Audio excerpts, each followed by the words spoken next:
I need to tell you how someone like me, or perhaps someone like you with your challenges and your difficulties in relationships, can navigate a sacred partnership, a sacred romance. And so I want to give you a template which was given to me.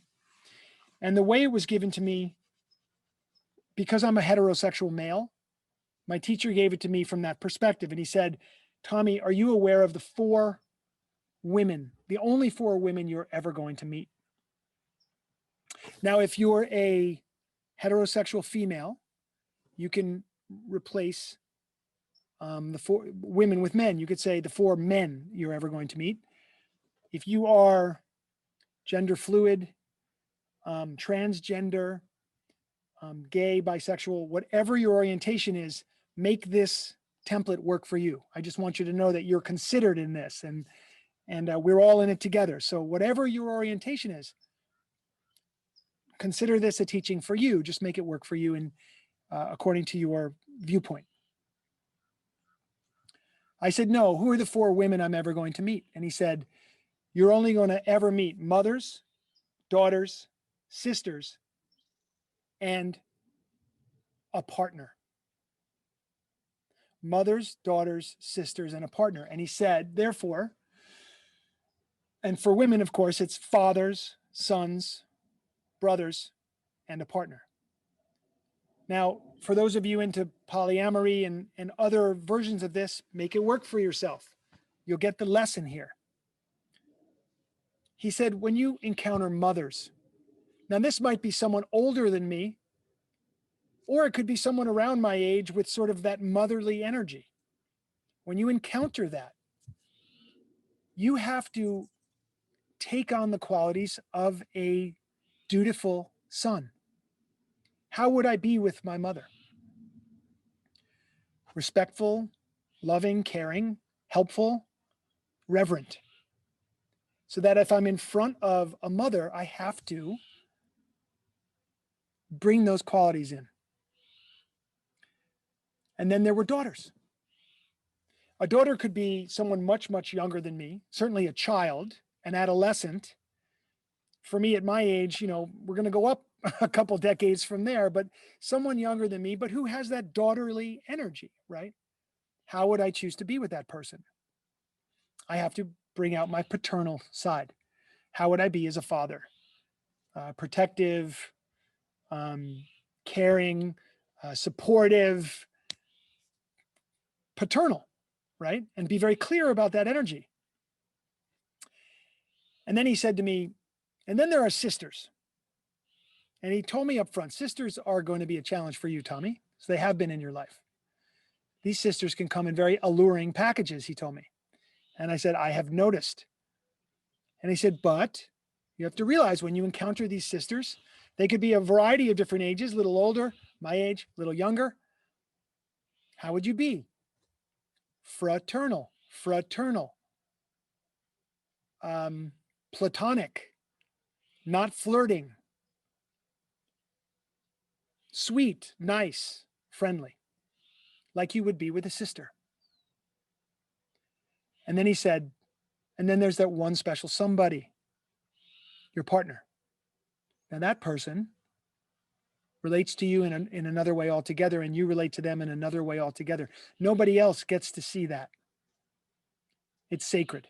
Nobody else gets to see what takes place between you and that special person.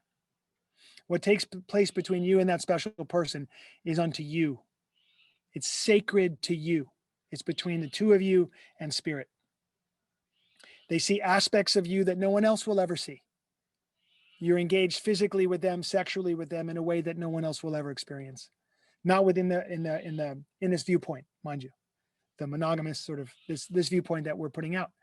But let me explain to you why this template was so critical for me. Because no one had ever given me a set of rules for how I could begin to relate to women.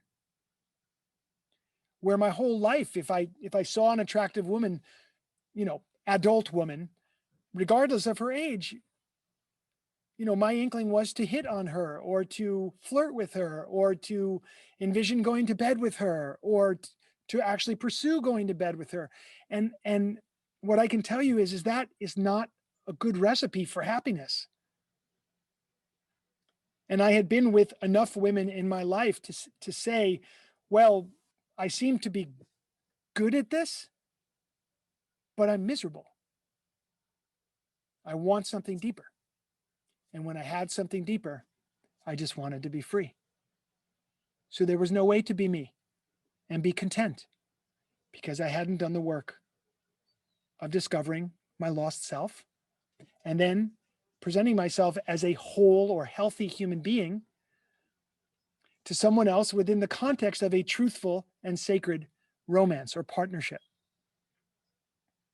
And so that template that he gave me was so helpful. And he told me this. He said, you may still make mistakes around this.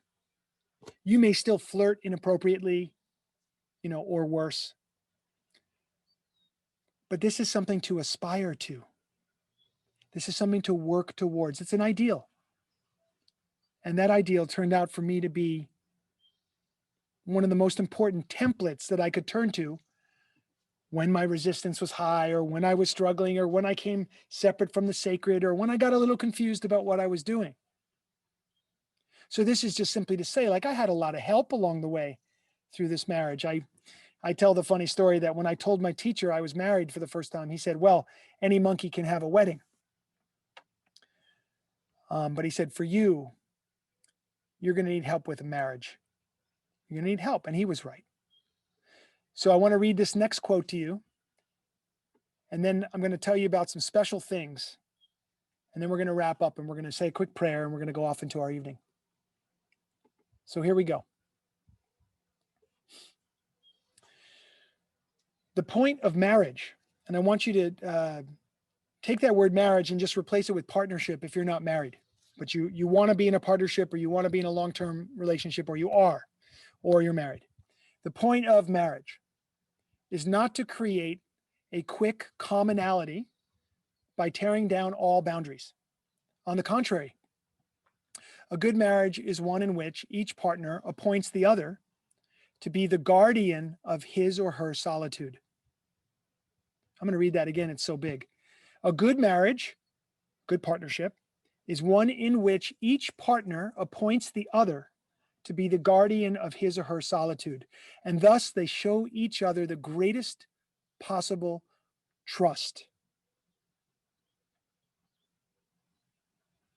Once the realization is accepted that even between the closest people, infinite distances exist, a marvelous living side by side can grow up for them, which gives them the possibility of always seeing each other as a whole and before an immense sky. Rainer Maria Rilke, again. So what does that mean for me to be the guardian of Kia's solitude? It means that I'm not here to change Kia. I'm not here to tell Kia what's wrong about her. I'm here to protect her as she walks her unique, perfect path for her. And she has to do the same thing for me. So that's the commitment of a marriage when I talk about a sacred romance, relating to each other spiritually, mentally and emotionally, energetically, and relating to each other sexually in the ways that that's relevant and appropriate and an outcropping of this love and connection.